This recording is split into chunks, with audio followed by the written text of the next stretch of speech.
Ang kwento na inyong maririnig ay batay sa totoong karanasan. Ngunit ang mga pangalan, lugar at pangyayari ay sadyang binago o pinaikli upang mapanatili ang privacy at kaligtasan ng mga tauhang sangkot. Layunin ng pagbabago na magdulot ng aliw at aral sa aming mga tagapakinig. Wala po kaming hangaring magkaroon ng pagkakatulad sa totoong buhay, ang mga pangalan, lugar at pangyayari. At ang anumang pagkakatulad ay hindi sinasadya.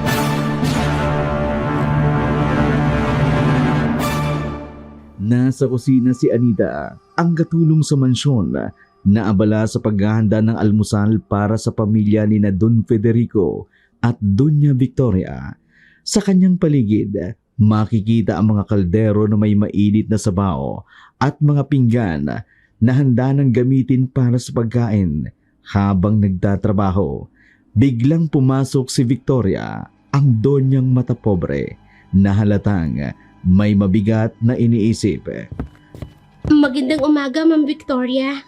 Tulungan ko na po kayo sa ginagawa nyo. Parang may mabigat po kayong dinadala. Sabihin nyo lang po, baka makatulong ako. Wala kang maitutulong. Tapos ko na po kasi ang gawain na maglinis, kaya po... Ano ba? Sorry po kung naging makulit ako. Hindi ka lang makulit. Pabigat ka pa sa buhay ko. Paano po kung naging pabigat? Isang araw pa lamang po ako dito sa mansyon. Ngayon pa nga lang po ako nagsisimulang magtrabaho. May nagawa po ba akong hindi nyo gusto? Ang paninilbihan mo mismo sa mansyon ang hindi ko gusto. Sobrang kupad mong kumilos. Maraming trabaho dito sa mansyon. Ilang oras ka na? Ano palang nagawa mo? Nagwalis ka palang sa bakuran, samantalang ang daming linisin dito sa loob ng bahay. Pasensya na po. Bibilisan ko na po ang pagkilos ko.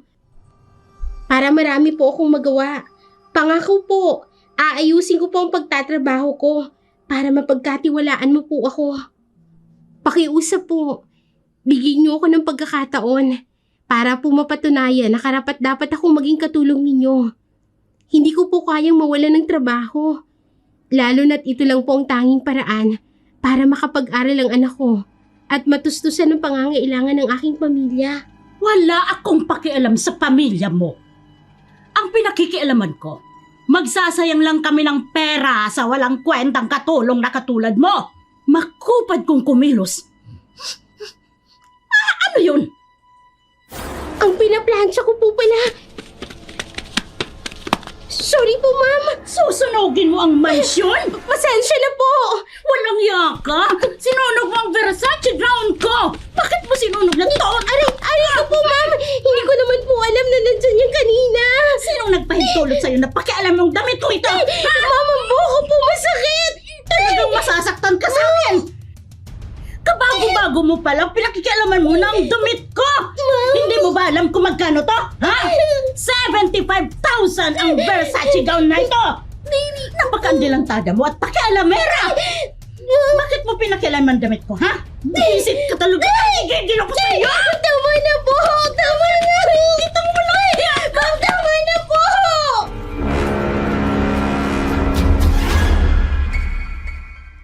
Halos mapasubsob si Anita sa matitinik na halaman sa hardin ng mansyon nang kaladka rin siya ni Doña Victoria dahil sa galit nito. Alam niyang wala siyang kasalanan sa ipinaparatang sa kanya dahil ang anak nitong si Conchita na maldita rin ang gumawa ng paraan para mapagbintangan ang katulong na si Anita. Ito ang nag-alok na siya na magtatapos ng pinaplansya ni Anita at pinalabas ito ng silid at pinaglinis na lamang sa hardin. Kaya ikinagulat niya ng labis kung bakit naruroon sa pinaplansyahan niya ang mamahaling gown ng Donya. Halos mapunit ang anit nito sa lakas ng pagkakaladkad sa kanya ng Donya. Dahil sa malaking babae si Doña Victoria, ganun na lamang kung bitbitin siya nito. Nais ng Donya na mapalayas ng mansyon si Anita. Hindi nito gusto ang babae, kaya wala namang nagawa si Anita kundi mag-alsabalutan na lamang ng kanyang mga damit para lisanin ang mansyon. Siya namang pagdating ni Don Federico na nag-alok sa kanya ng trabaho sa mansyon, kaya pinigilan ni Don ang pag-alis ni Anita.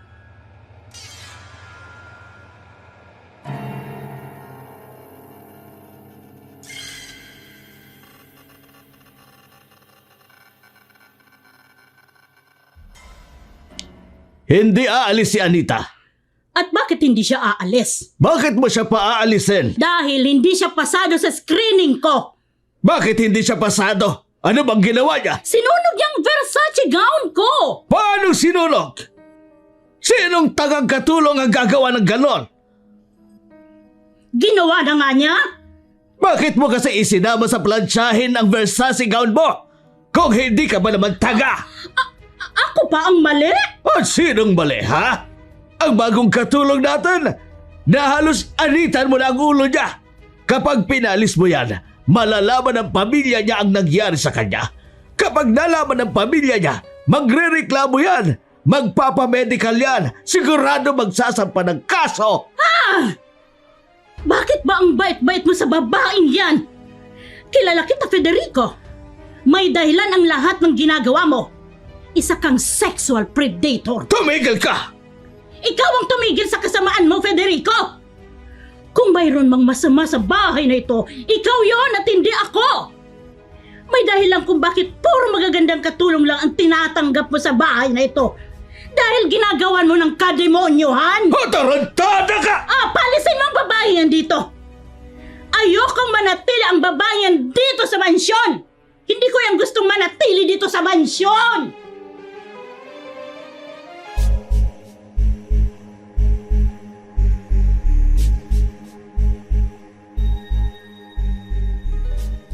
Rinig na rinig ni Anita ang pag-aaway ng mag-asawa. Bahagya siyang nakaramdam ng kaba, lalo na't narinig niya mismo ang dahilan kung bakit magagandang katulong lang ang napapasok sa mansyon, at alam niya na si Don Federico mismo ang nag-alok sa kanya ng trabaho. Masakit man ang ulo ni Anita dahil sa pagkaladkad ng matandang Donya sa kanya. Mas lalong nagpasakit sa kanyang kalooban ang isiping ang mga sinabi ng Donya tungkol sa kamanyakan ng Don. Nagpatawag naman ang Don ng private doctor para tingnan ang kalagayan ni Anita.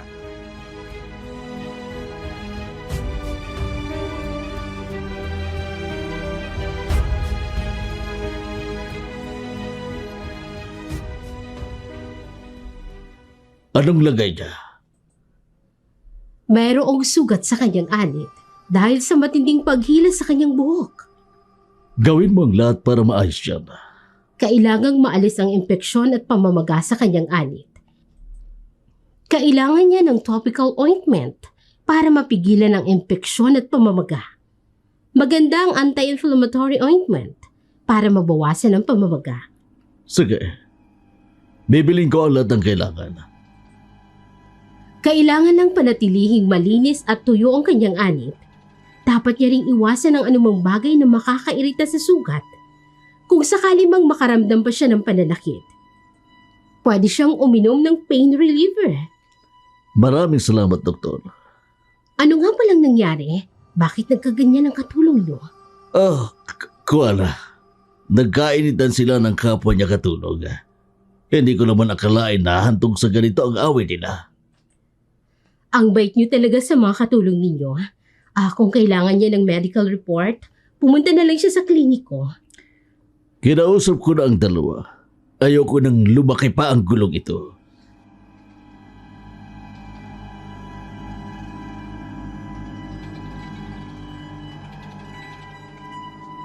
Natuwa naman si Doña Victoria sa ginawa ng kanyang asawa. Ang pagtakpan ang kanyang ginawa. Alam nitong pwedeng makulong ang kanyang asawa.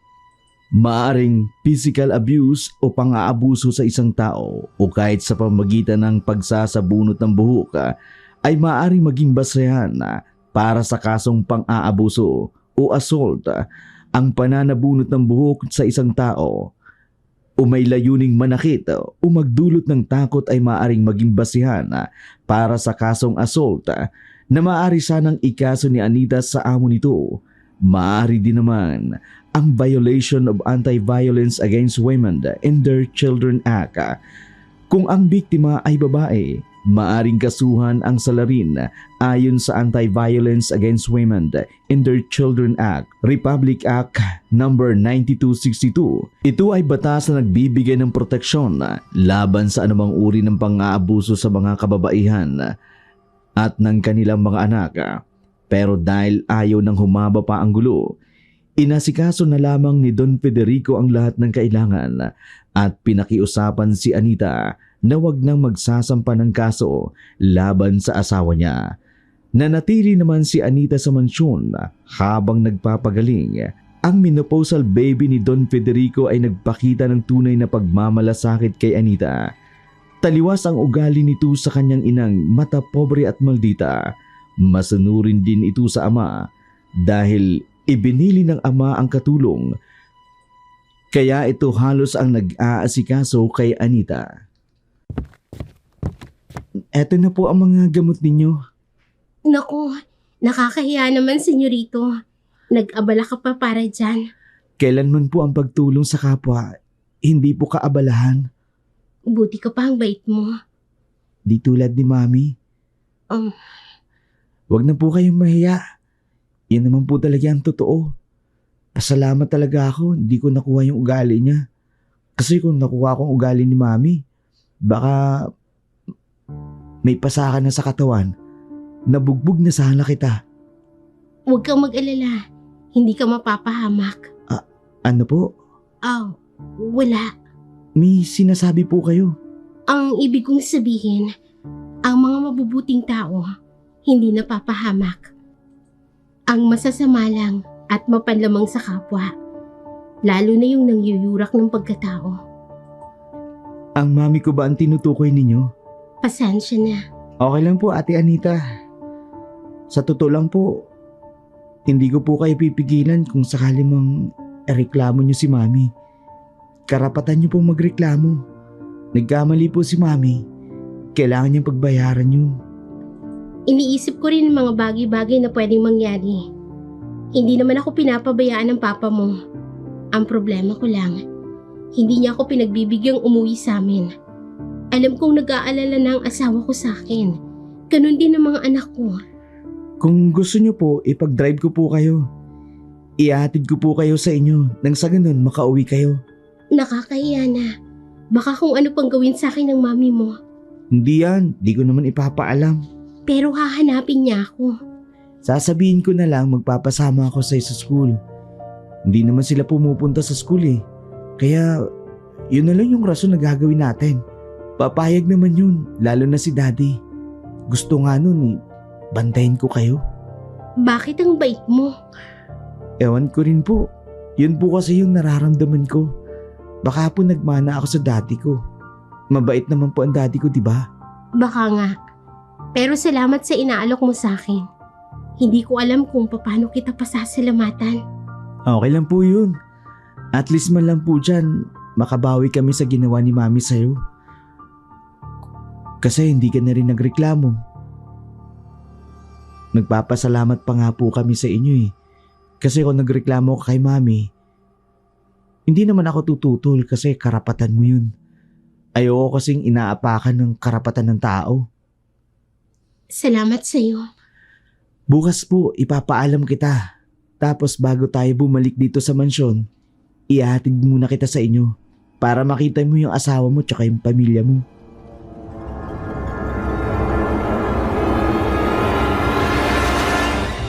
Kahit paano'y gumaan ang pakiramdam ni Anita sa bunsong anak ni Doña Victoria at Don Federico.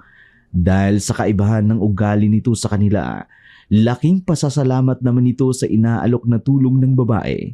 Nalaman naman ni Doña Victoria ang ginawa ni Miguel sa katulong nila, kaya sinita nito ang anak.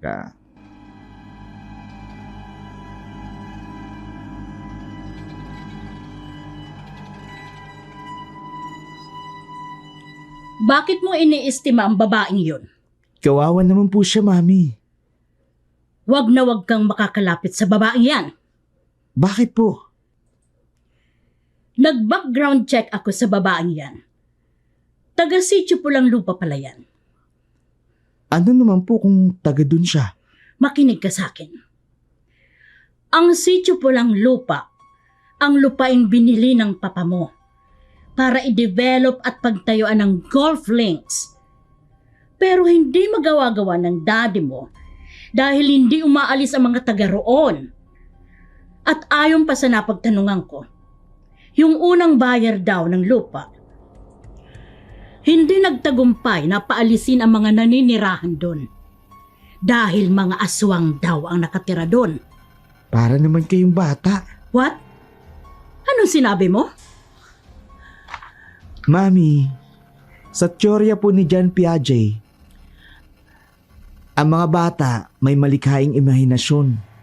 Nagpapakita ng mga paniniwala sa mga konsepto na hindi pa nila lubos na unawaan. Ang yugto kung saan ang mga bata naniniwala sa mga bagay na hindi naman totoo. Tulad ng mga mitolohiya, mga konsepto na hindi nila lubos maunawaan. Bahagi yun ng pre-operational stage. Ang yugto kung saan ang bata naniniwala na mga bagay na hindi totoo. Yung tinatawag nilang magical thinking o animistic thinking. Ang magical thinking, Mami, ang mga bata maring maniwala sa mga bagay na may kaugnayan sa mahika, kapangyarihan, o mga hindi pangkaraniwang pangyayari.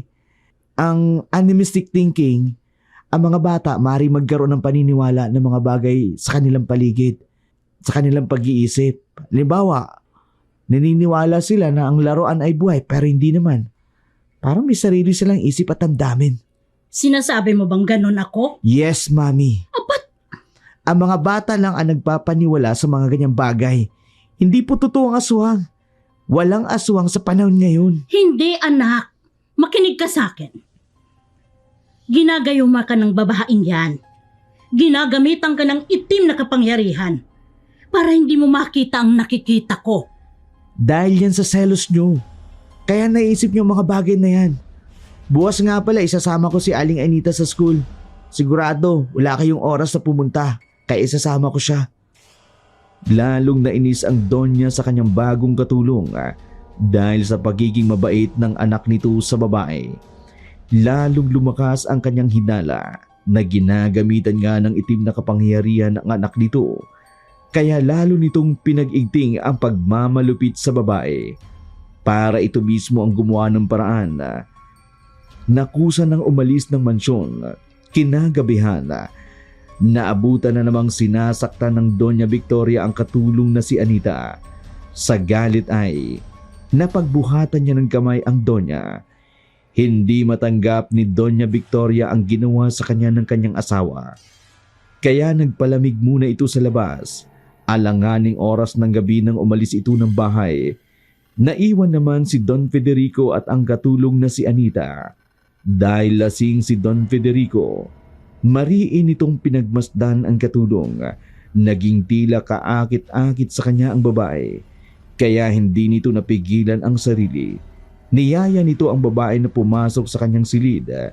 Nakabantay naman ang mga bodyguard sa labas ng kanyang silid. Kargado ng mga baril. Kinakabahan na rin si Anita ng mga oras na yun. Pagpasok sa kwarto, inilabas ni Don ang kanyang baril. Tinutukan si Anita.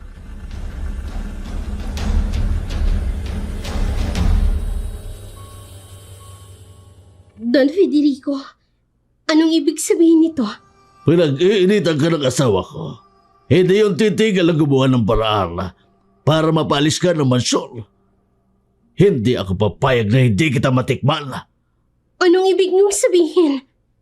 Ikaw ang nagiging sagabal kung bakit hindi ko mapalis sa mga taga-baryo mo sa Pulang Lupa. Ang totoo, ikaw ang binabalik-balikan ko sa lupaing yun. Kaya nga inalok kita ng trabaho at pansamantalang ipinagpaliban ang aking pagpapademolish sa mga bahay na naroroon. Huwag po, Don Federico. Kung hindi ka manlalaban, magiging tahimik ka lang sa gagawin ko. Kung manlalaban ka, mapipilitan akong ipahawa ka sa mga tauhan ko. Kaya pagbigyan mo ko. Akala ko totoong mabait ka. isa ka palang demonyong nagtatago sa maamong tupa. Pero ang totoo, demonyo ka pala! Hubad! Kundi babarilin kita! Hindi! Hubad o Ayoko! babarilin! Pasalamat ka't kaakit-akit ka sa paningin ko. Nag-e-effort akong gawin sa'yo ang lahat. Ang iba, pinipilit ko na lang at pagkatapos pinapatay ko na. Pero lamang ang ganda-ganda mo sa paningin ko. Hindi ka nakakasawang tingnan. Kaya bubuhayin kita. Ano? Hubad o baril? Ang buong akala ko mabuti kang tao! Isa ka palang demonyo! Ang dami mong sinasabi! Huwag! Huwag kayo sa akin! Kung nakinig ka na lang sana sa akin kanina, maayos sana tayo. Pumasok kayo dito! Itali niyo ang babae yan! Mula yan sa angkan ng mga suwang! Tingnan ko lang kung sa gagawin ko kung hindi pa magsipaglisan ang mga kapwa mga suwang sa lupain ko sa Sitio Pulang Lupa!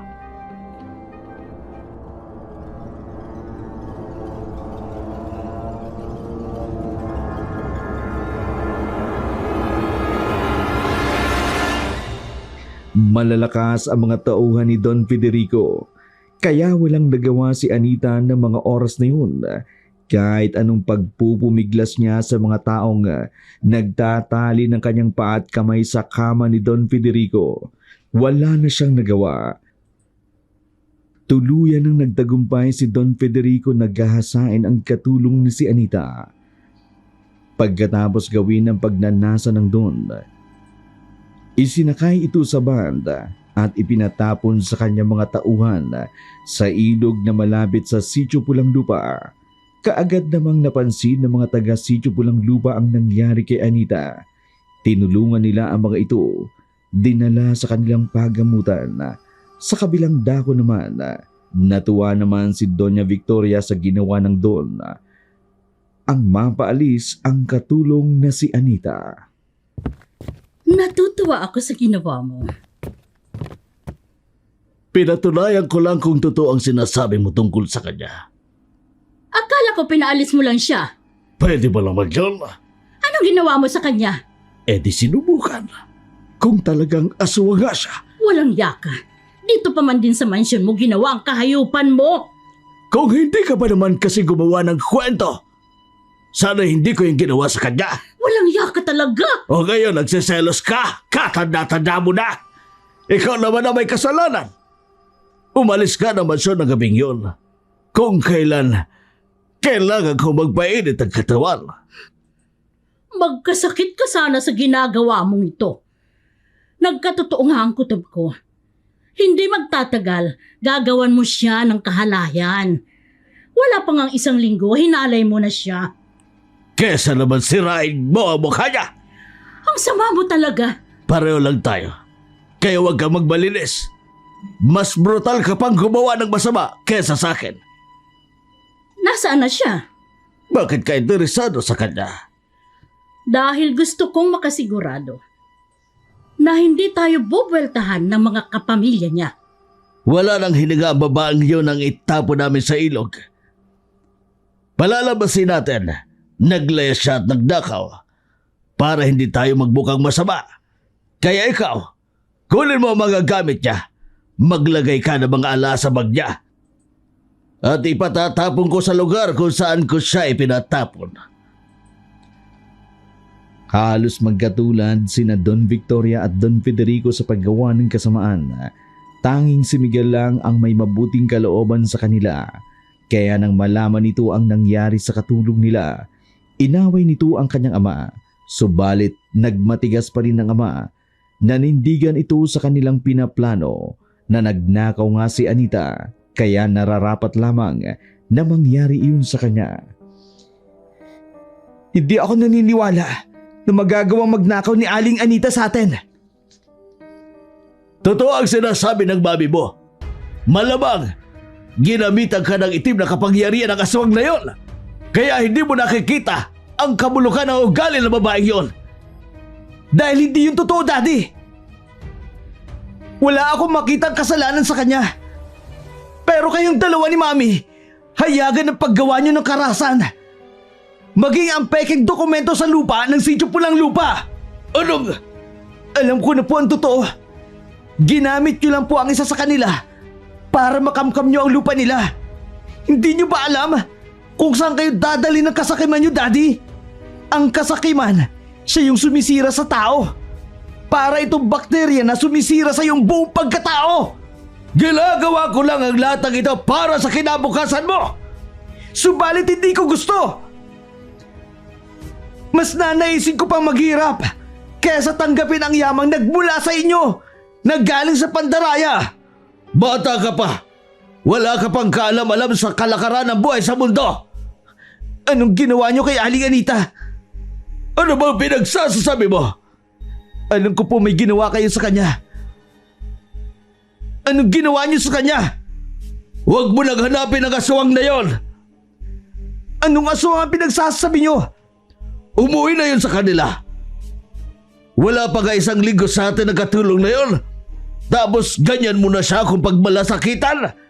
Tama ang mami mo. Ginamitan ka niya ng itim na kapangyarihan. At hindi ako papayag na magpatuloy yon.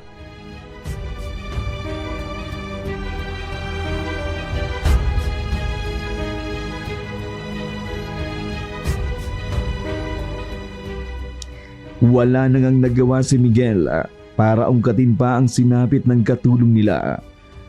Lubang sagad sa buto na ang kasamaan ng kanyang mga magulang. Hindi niya na rin gusto ang mga pinaggagawa nito sa mga katulong nila. Lumipas ang ilang linggo. Tahimik ang pamilya ni Anita. Wala na ring balita kung may nakakita ng kanyang katawan na inihulog ng mga tauhan ni Don Federico sa ilog na malapit sa Sitio Pulang Lupa. Sa katahimikan nilang iyon,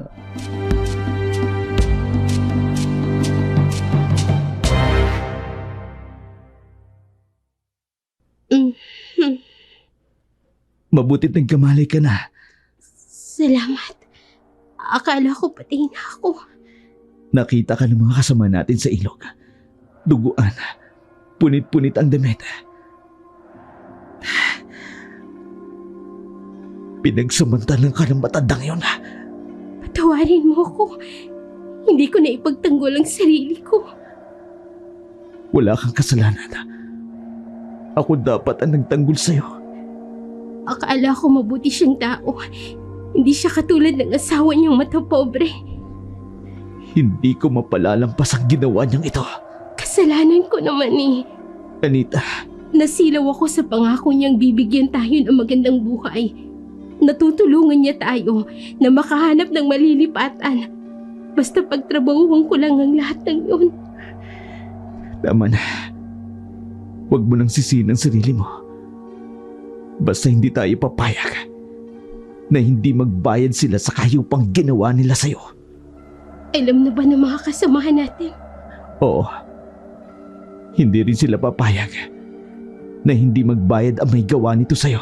Mas mapanganib kung silang magpaplano na kumante. Aswang ang kinanti nila. 7 ulit ang sakit ang mararanasan nila sa ginawa nilang ito sa'yo. Ano bang plano? Sasalakay tayo sa mansyon. Ipakikita natin sa kanila na ang aswang na kinanti nila hindi basta-basta pinalalampas ang karasang sinapit sa kanila. Ipararanas natin sa kanila ang mas malupit na paghihigante. Pwedeng makiusap. Ano yan? Kung maaari, huwag natin idama yung bunsong anak niya. Pero bakit? Nang nasa mansyon ako, siyang nagpakita ng pagmamalasakit sa akin. Mabuti siyang tao. Hindi niya karapat-dapat lasapin ang hagupit ng paghihiganti ng mga aswang. Di ko alam kung may magagawa ako. Alam mo naman ang ating angkan. Kapag gumante, uubusin ang lahat ng pamilya ng kumante. Pero sisikapin ko pa rin na pakiusapan sila. Hindi siya pwedeng mapahamak. Inosente siya at napakabuti niyang tao. Kaya nakikiusap ako. Huwag niyo siyang idadamay. Matagal pa naman bago muli ang pagbilog ng buwan. Hihintayin natin yun. Bago tayo sumalakay sa kanila, isa sa ating mga kasamaan ang magmamatsyag sa mansyon para makabisado ang lahat ng lugar sa mansyon. Sinong papasok? Ako. Bakit ikaw? Mapapahamak ka. Demonyong mga nakatira doon. Kapag nalaman nilang taga-sityo Pulang Lupa ka, ipapapatay ka nila. Lalo na kapag nalaman nilang asawa kita. Papasok ako sa mansyon. Wala silang malalaman kung taga-saan ako. Diego, Nagtiwala ka sa akin. alam kong mahina pa ang kapangyarihan mo. Ayokong mangyari sa iyong sinapit ko. Hindi mangyayari yan sa akin. Kaya magtiwala ka lang.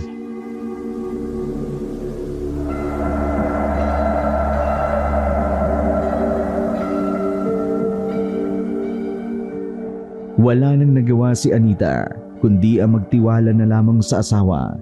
Yamang sa kanya nakaatang ang pagpasok sa mansyon para makabisado nila ito. Mapagplanuhan ang paghihiganti. Pwedeng-pwede naman sana nilang gawin iyon sa mismong labas para maghiganti. Pero napagkasunduan ng kanilang mga kalahi na gagawin nila ang paghihiganti sa loob mismo ng mansyon sa lugar kung saan ginawa ng karahasan si Anita. Samantala, sa mansyon naman, ginamit ni Diego ang kanyang itim na kapangyarihan ng pagiging aswang kahit alam niyang mahina ito dahil hindi pa kabilugan ng buwan, pero sinubukan niya pa rin gamitin ito. Sa isang silid o opisina ni Doña Victoria na puno ng mga mamahaling dekorasyon at kasangkapan, napaupo si Diego sa harap ng lamesa ni Doña Victoria habang tinitingnan ng Doña ang kanyang credential na ginamitan ng itim na kapangyarihan. Napakaganda ng proyekto mo. Napansin ko ang iba't ibang tema ng mga event na to. Napakahusay na pagka-organize at napaka-creative. Maraming salamat po, Doña Victoria.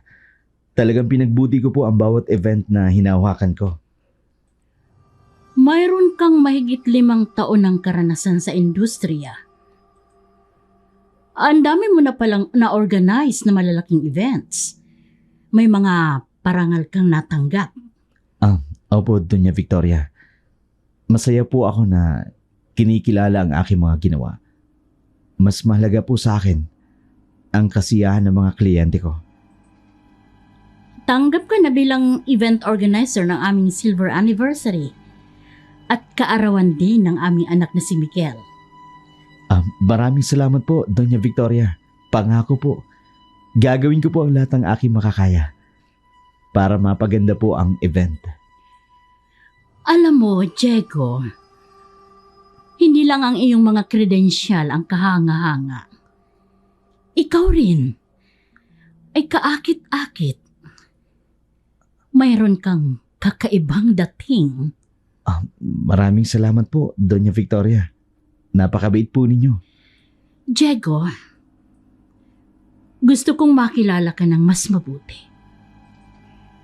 Gusto kong makita kung paano ka magtrabaho ng malapitan. Siguro, maaari tayong maghapunan pagkatapos ng ating meeting. Kung yun po ang nais nyo, Doña Victoria, ikinararangal ko po. Magaling. May isang restaurant akong paborito dito sa malapit. Magkita tayo doon mamayang gabi pagkatapos ng trabaho. Sige po, Doña Victoria. Maraming salamat po sa pagkakataong ito. Ako ang dapat na magpasalamat, Diego. Sigurado akong marami kang maitutulong sa akin. At sino ang nakakaalam? Baka hindi lang sa event na to tayo magkatulungan.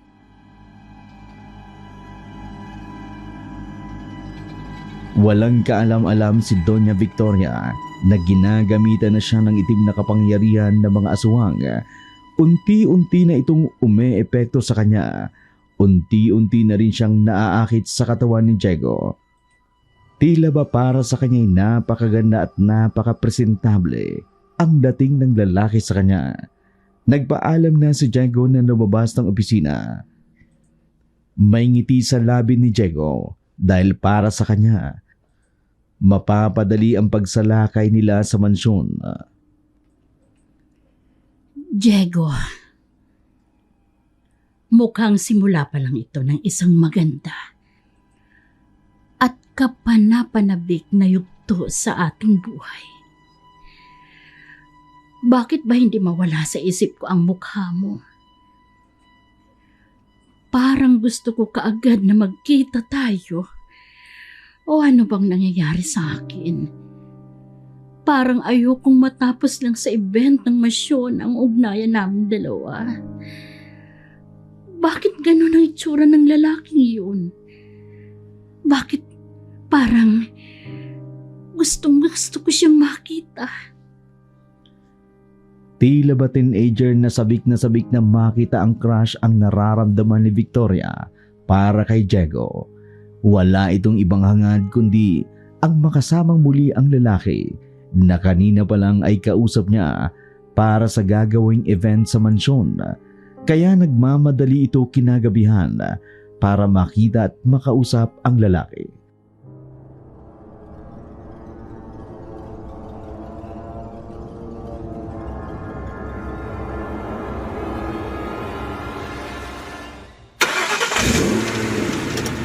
Saan ka pupunta?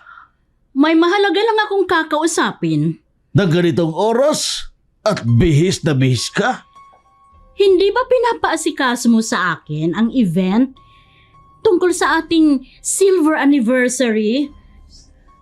May ifa-finalize kami ng event manager na kausap ko. Oh, akala ko ba nag-usap na kayo kanina? Ifa-finalize na nga namin ngayon. Kaya kailangan naming mapag-usapan ang mga kulang pa sa event. Wag na wag niyong titipirin, ha? Ikaw, kumusta nga pala ang sityo Pulang Lupa? Kaunti na lang makukumpleto na ng sekretarya ko ang kailangan para maipademolish na ang bahay nila. Abala lang talaga mga tagarol. Wala ka bang balita tungkol sa babaeng... Wala na. Nananahimik na sila. Malamang pinagpepiyastahan na ng mga crustacean ang katawan ng babaeng yun sa ilog. Kaya wag mo nang alalahanin yun. Sige na, baka mahuli ka pa sa meet-up ng kausap mo. Para kang teenager ha. Oy, gusto ko matapos lahat yan.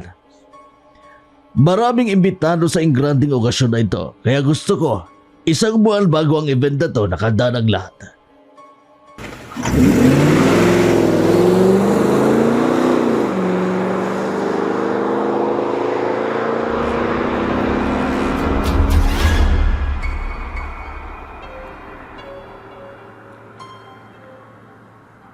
Sakay ng kotse ni Doña Victoria, siya mismo ang nagmaneho. Nagmamadali siyang pumunta sa lugar na kanilang pinagkasunduan ni na Diego para mag-usap. Tila ba dalagang sabik na sabik sa kasintahan ang nararamdaman ni Doña Victoria sa kanyang makakausap ng mga oras na yun. Wala siyang kamalay-malay sa itim na kapangyarihang ginagamit sa kanya.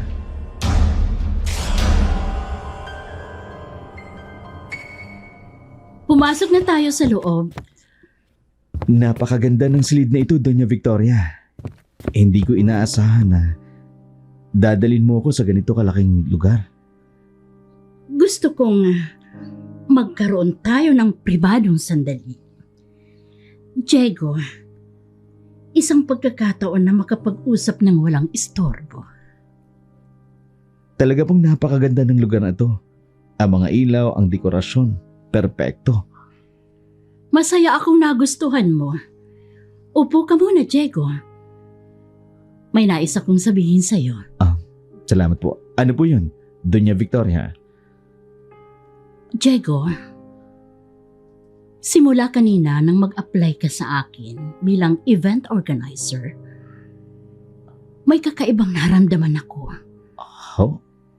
Hindi ko maipaliwanag.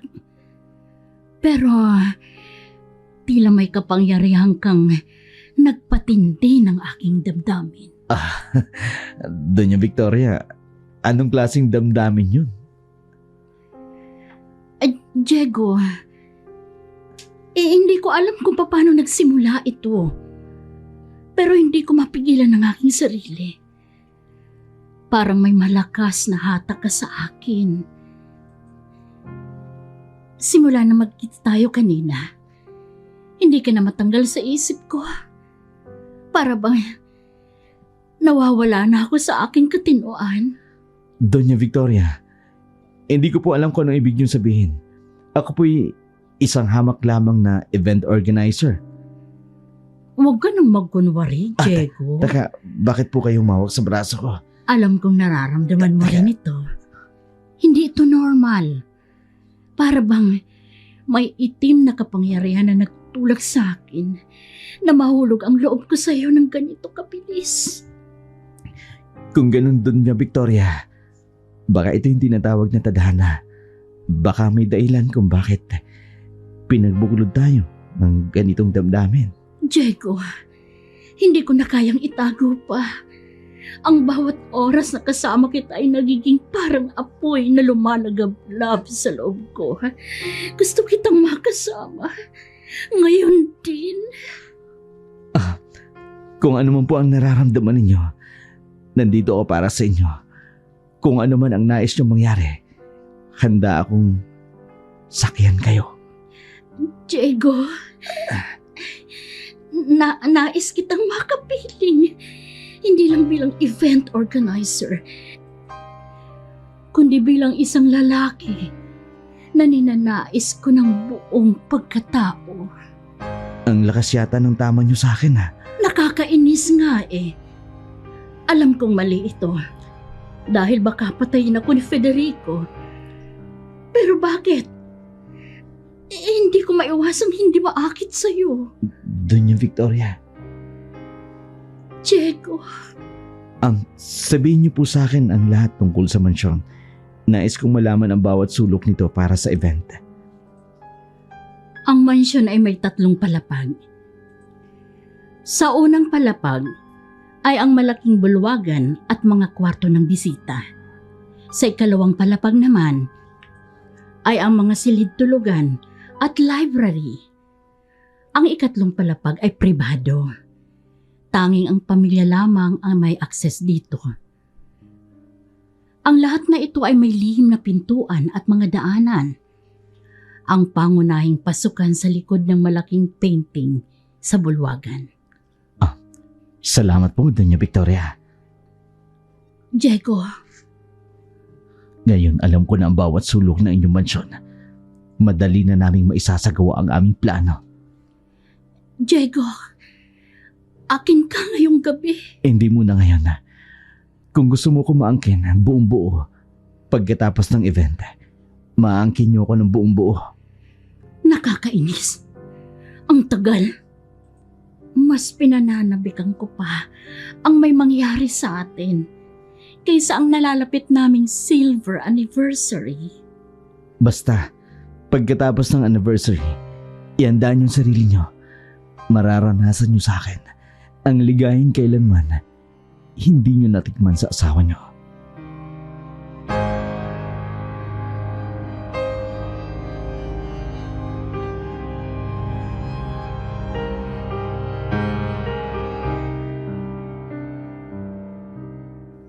Pagkatapos ng pag-uusap nila, tuluyan ang umalis si Diego.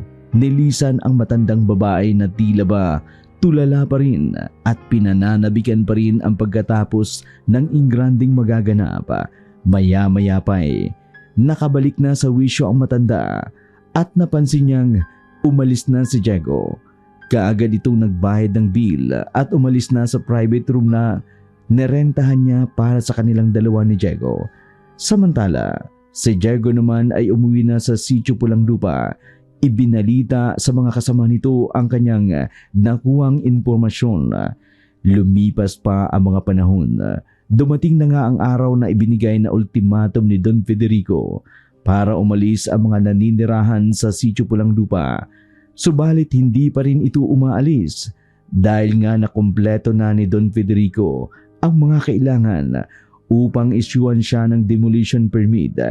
Na isumiti niya na ang Transfer Certificate of Title o TCT o Original Certificate of Title o OCT Nakakuha na rin siya ng kinakailangan niya bilang may-ari ng isang kautusan mula sa korte na nag-aatas ng demolition.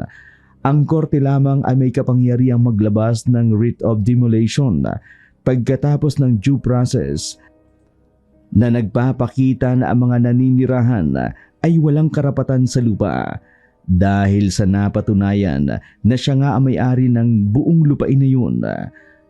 Nabigyan siya ng demolition permit na kadalasang hinihingi sa lokal na pamahalaan na inilalabas ng building official o ng City Municipal Engineering Office.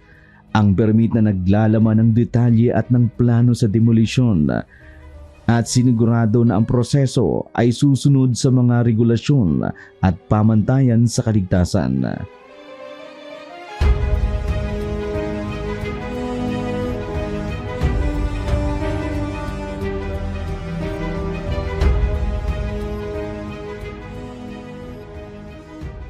Federico, huwag mo nang ituloy ang pagdidemolish ng mga bahay sa sitio Pulang Lupa. Bakit bigla kang nagmalasakit sa mga aswang na nakatira sa lupaing yon? Delikado ang gagawin mo. Paano kung balikan tayo niyan sa araw mismo ng event natin? Hindi ka man lang ba nangangamba sa posibleng mangyari? Ang sabihin mo, nalaman mo na doon nakatira ang event organizer na hinahin mo. Kung hindi ka pa naman saksakan ng tonta, hindi ka nag-background check, hindi mo malang kinilala ang mga hinahir mo. Palibasa, may itsura kaya kagad mong tinanggap. Hindi yon ang pinupunto ko. Baka pagsisinungaling ang uso, pero ang puso hindi. Kilala kita, Victoria. Alam ko kung anong kahinaan mo at kung anong kinahihiligan mo. Nagbago ka nang makilala mong lalaki yon. Akala mo hindi ko alam? Nag-rent ka pa ng isang exclusive room para lamang mag-usap kayong dalawa. Federico! Umalis ka dyan! Hindi mo mapipigilan i-demolish ang mga bahay na yon. Nakikitira lamang sila, pero ayaw nilang umalis. Tingnan ko lang kung umubra sa akin ang katigasan ng ulo nila. Wala akong ititira kahit isa man sa kanilang bahay. Kung magmamatigas pa sila, kahit ipasunog ko ang kanilang bahay gagawin ko. Magsilayas lamang sila sa aking lupain. Tayo na, mga kasama!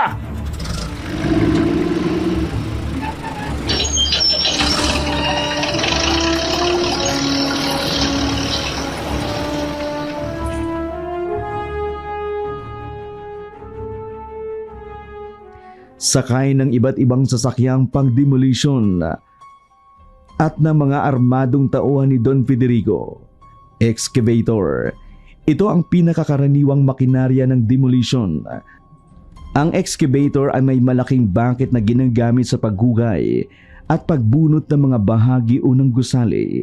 Meron din itong attachment tulad ng hydraulic breaker para sa pagbasag ng mga konkretong pader at sahig. Bulldozer na ginagamit naman sa pagwasak at pag-alis ng mga debris para sa demolition site. Tumungo sila sa sitio Pulang Lupa. Nagmamatigas man ang ilang residenteng naroroon pero wala na silang nagawa. Sa mabilisan nilang pag-demolish, huli na nang malaman nila namatay na ang 2 anak nila sa demolition. Galit na galit naman ang mag-asawa sa sinapit ng kanilang 2 anak.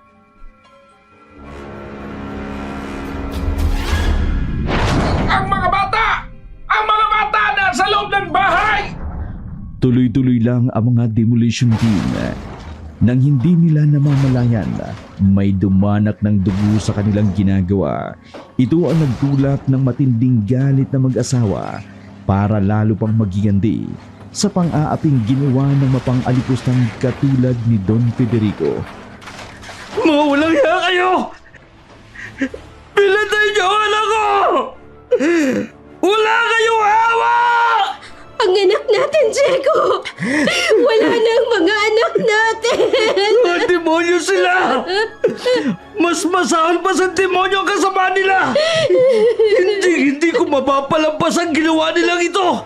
Magbabayad sila ng mahal! Magbabayad sila!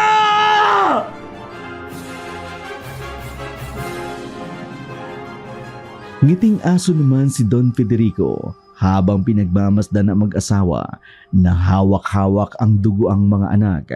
Nagmamadali naman ang mga kasamahan ni Diego. Kinuha nila ang bangkay ng 2 bata at umalis sa lugar na yun at umakyat sa kabundukan. Galit na galit din ang mga kasamahan sa sinapit nila. Wala nang makapagpipigil pa sa kanila upang gawin ang matinding pagsalakay sa angkan ni Don Federico.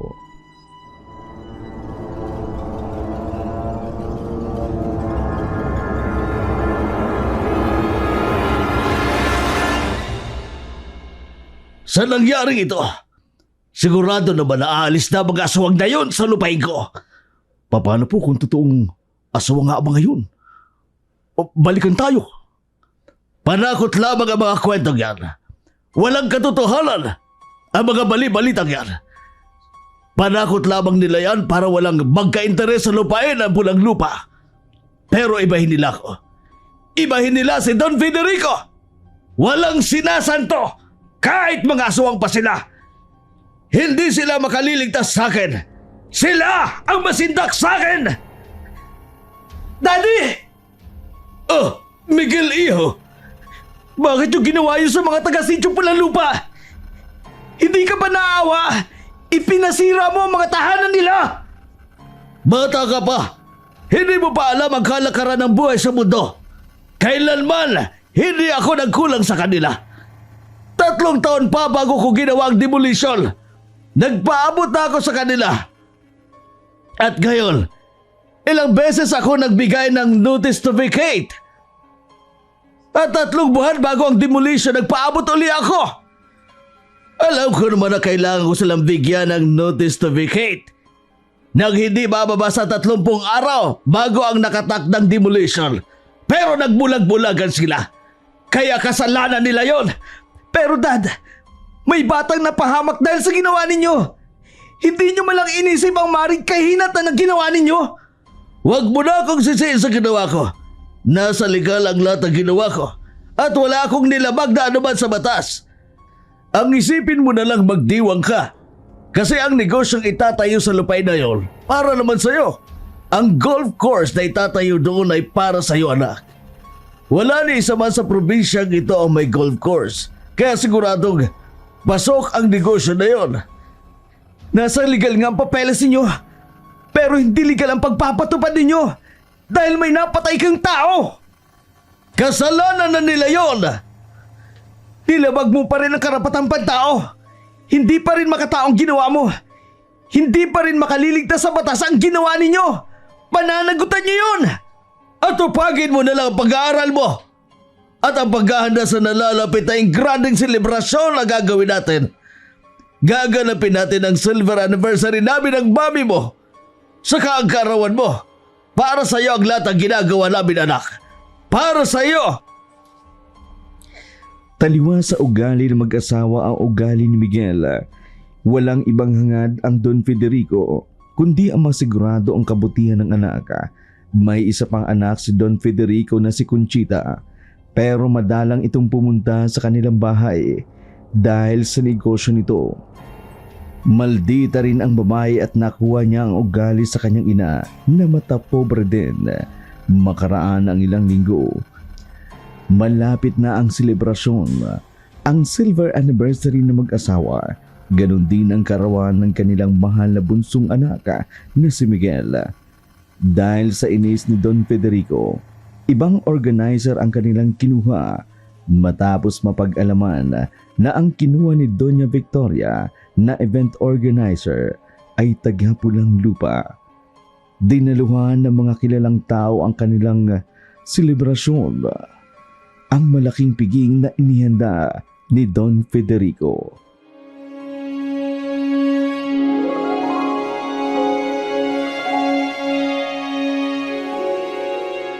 Good evening, ladies and gentlemen. Ako po ang inyong MC ngayong gabi. At ikinararangal ko pong i-welcome kayo sa napaka-espesyal na okasyong ito. 3 selebrasyon ng ating ipinagdiriwang. Ang ika-25 anibersaryo ng kasal nila Don Federico at Victoria de Guzman. ang dibu o ang ika-21 kaarawan ng kanilang bunsong anak at ang tagumpay ng proyekto sa Sitio Pulang Lupa na magiging isang prestihiyosong golf course. Let's give them a big round of applause!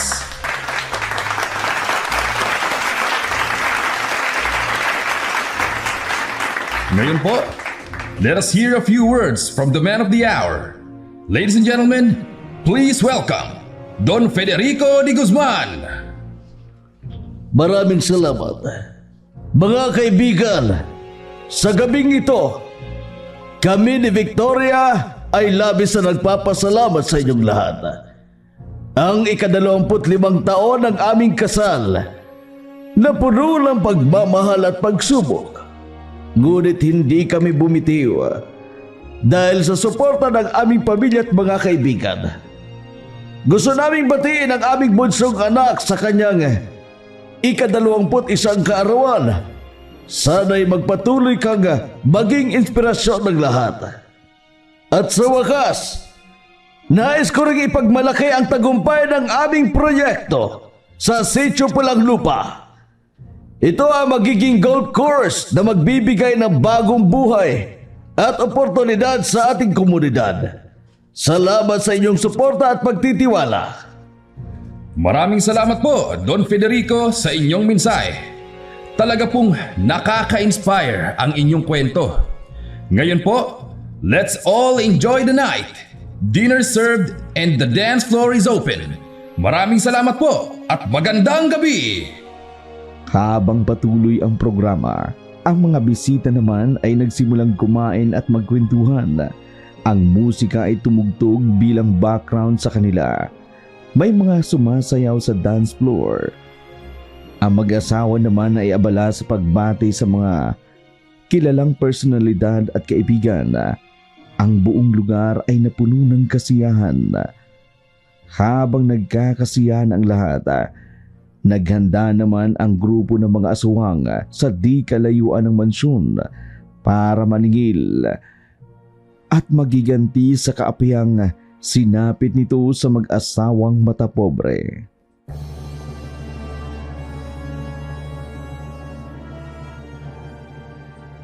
Pakiusap, huwag nating idamay si Miguel.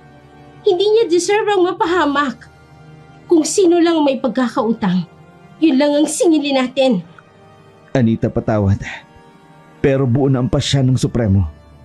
Hindi natin pwedeng labagin ang kanyang pasya. Anak natin ang kinuha nila. Anak din ang sisingilin natin sa kanila. Ikaw, aanitan mo ang ulo ng Donya, katulad ng ginawa niya sa'yo. At puputulin mo rin ang kaligayahan ng Don na yan para hindi na siya makapanggahasa ng iba. Diego, pakiusap. Hindi ko kayang makita si Miguel na mapahamak. Hindi ko makakayang gawa ng masama ang taong kailanman na hindi ako sinaktan. Wala nang ibang paraan, Anita. Kapag sumiklab ang galit ng ating lahi, dapat tayong maghiganti. Kailangan ko makita si Miguel. Hindi ko kayang pabayaan siya. Anita, huwag ka na magpumilit pa. Mapapahamak ka lang.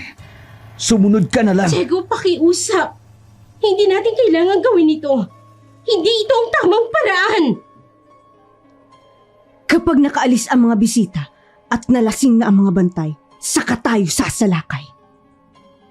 Hintayin natin ang tamang oras. Diego, bantayan mo si Anita. Huwag mong hayaang makagawa siya ng hadlang sa mga plano natin. Anita, huwag ka nang gumawa ng ikakapahamak natin. Sa uli, tayo pa rin magwawagi. Nakaalis na nga ang mga bisita. Lasing na rin ang mga bantay, kaya nagsimula ng sumulakay ang mga aswang. Lahat ng naiwang buhay sa mansyon, pinatay ng mga aswang, winakwak ang mga tiyan nito at kinaid ang mga lamang loob. Ganon din ang mga katulong na nanlaban. Handa na rin si Anita na gawin ang kanyang misyon. Ang wakwakin ang anit ng ulo ni Doña Victoria para mamilipit ito sa sakit.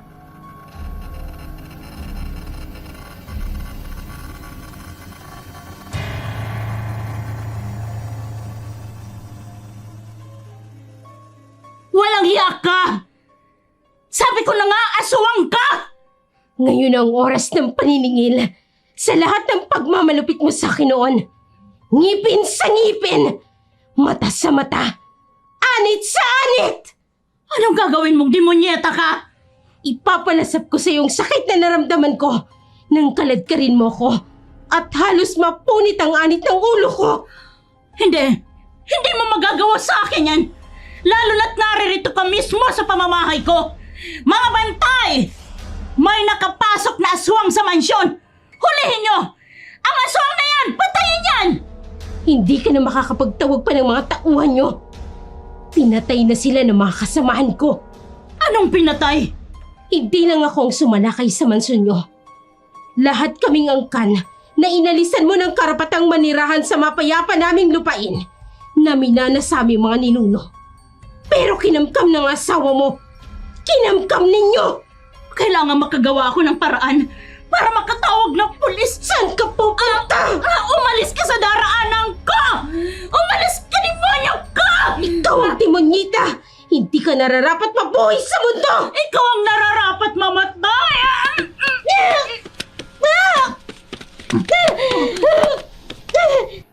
Uulitin kong kalbuhin ka hanggang matuklap ang anit mo sa ulo! Tanggapin mo ang buntot pagi na to! Nakaiwas ka pa! Humahaba ang matutulis mong kuko sa kamay mo! Aswang ka nga! Aswang na pinagmalupitan mo! Ngayon ay gaganti sa lahat ng kapihan mo! Magbabayad ka ng mahal sa ginawa mo! Magbabayad ka ng mahal!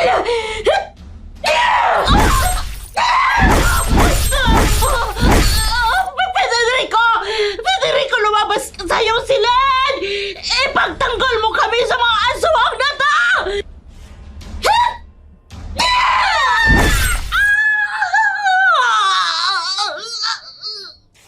Gutay-gutay ang katawan ng matandang Donya dahil sa ginawang paghampas ng matulis na kuko ni Anita bilang ganti sa ginawa nito sa kanya noong naninilbihan pa siya bilang katulong sa mansyon. Kung paano siya nito kinaladkad at inanitan ang kanyang ulo. Pagkatapos noon, dinala ng mga kasama ni Anita si Doña Victoria sa unang palapag na mansyon sa kanilang bulwagan kung saan pinagdausan ng kanilang malaking selebrasyon. Buhay pa si Doña Victoria. Samantala, hinanap din naman kaagad ni Anita ang bunsong anak ng mag-asawang si Miguel dahil plano nitong iligtas ang lalaki. Subalit huli na, wala na itong nagawa nang dalhin na sa bulwagan ang walang malay na katawan ng bunsong anak ng Donya at ng Don. Nabagbag ang kalooban ni Anita dahil wala siyang nagawa. Hindi niyo siya dapat pinatay. Ang mga katulad niya, hindi nararapat na parusahan ng kamatayan. Wala siyang ibang ginawa nang nasa mansyon ako, kundi ang protektahan ako. Naging mabuti siyang tao sa akin. Anita, Bakit hindi ka nakinig sa akin? Bakit hindi mo siya iniligtas? Napakabuti niyong tao, Diego! tama si Supremo. Ngipin sa ngipin, mata sa mata, anit sa anit. Buhay na mga anak natin ang kinuha nila dahil sa kanilang pagkamkam sa ating lupain. Kaya buhay din ang anak nila ang kabayaran. Yun ang plano ng buong angkan. Ang ipalasap sa kanilang mag-asawa.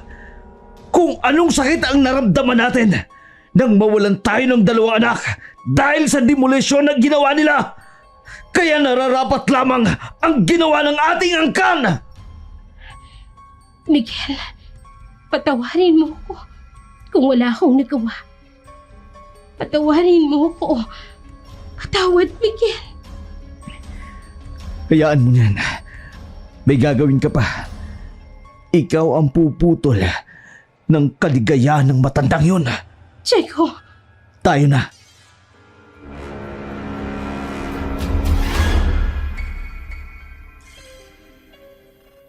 Dinala ng mga kasama nilang aswang ang bangkay ni Miguel sa bulwagan ng mansyon.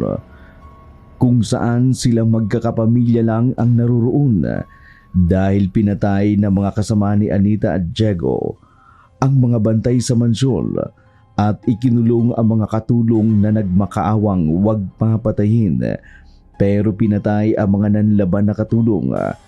Kagigising lamang ni Don Federico ng mga oras niyon. Ipinahuli talaga nila ang matanda dahil ito ang pakay nila. Si Doña Victoria naman, kahit hinang-hinana, niyaka pa rin ang bunsong anak na si Miguel. Anong ginawa niyo sa anak ko? Miguel! Miguel! Mga demonyo kayo! Bakit niyo pinatay ang pinakamamahal naming anak? Anong nangyayari dito? Miguel! Anak! Bakit ngayon ka lang? Anong nangyari dito? Sinong pumatay sa anak natin? Nasaan ang mga bantay? Pinatay na silang lahat ng mga aswang na yan! Nakatayo si Don Federico sa harap ng bangkay ng kanilang bunsong anak na si Miguel. Sa likod niya naman, naroroon si Diego at si Anita. Ang mag-asawang namatayan ng dalawang anak dahil sa utos ni Don Federico. Bakit niya ito ginawa? Mga demonyo kayo! Wala na anak natin!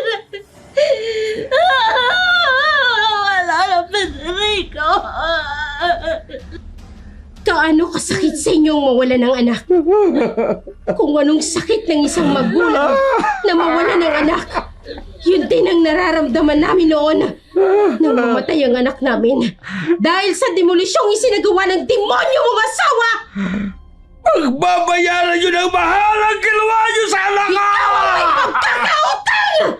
Dahil ikaw ang unang kumantis sa amin! Pinatay mo ang anak namin! Demonyo ka! Ito ang kabayaran, Don Federico! Sa sakit na naramdaman namin nung kinitil mo ang buhay ng dalawa naming anak! Ngayon, alam mo na kung anong pakiramdam ang mawala ng minamahal! Walang kinalaman ng anak ko sa nangyari! Bakit nyo siya pinatay? Mga walang iya kayo! Diego, ikaw ang nagplano ng lahat na ito. Kaya pala, tinanong mo sa akin ang lahat na pasikot-sikot sa mansyon para sa plano nyo ng mga demonyo mong kasamaan. Nagpautong ka sa aswang na yan! Ginamitan niya ako ng itim na kapangyarihan! Gawin mo na, Anita. Gawin mo na ang paghihiganti sa manyakis na lalaking yan. Hawakan niyo ang matandang yan. Teka, anong gagawin niyo sa asawa ko? Bitiwan niyo ako! Ngayon na! Victoria! Asawa ko! Mga demonyo kayo! Bakit nyo ito ginawa sa pamilya ko? Ikaw, Don Federico, anong klaseng tao ka? Para ipapatay ang mga inosenteng bata sa isang demolisyon! Sinumpa mo ang pamilya ko!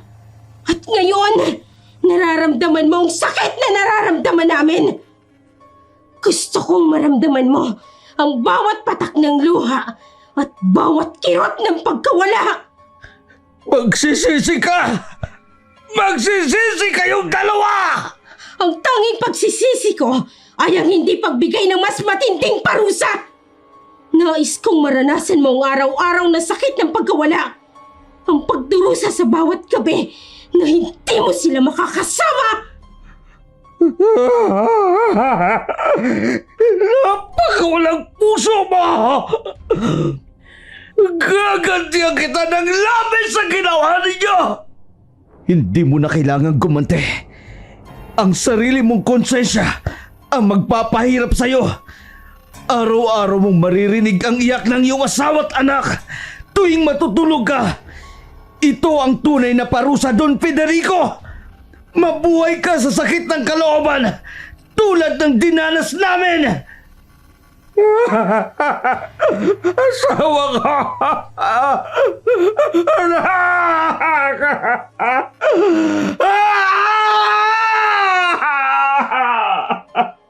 Huwag mong kalimutan, Don Federico. Ang bawat patak ng luha mo ay ganti sa bawat patak ng dugo ng aming anak. At ang panghuling paghihiganti. Sige na, Anita. Hawakan niyo siya! Bitawan niyo ako! Mga aswang kayo! Bitawan niyo ako! Ano? Bakit niyo kinuhubaran? Lumabas ang matutulis mong kuko na parang patalim! Tatapusin ko ang kaligayahan mo! Wag!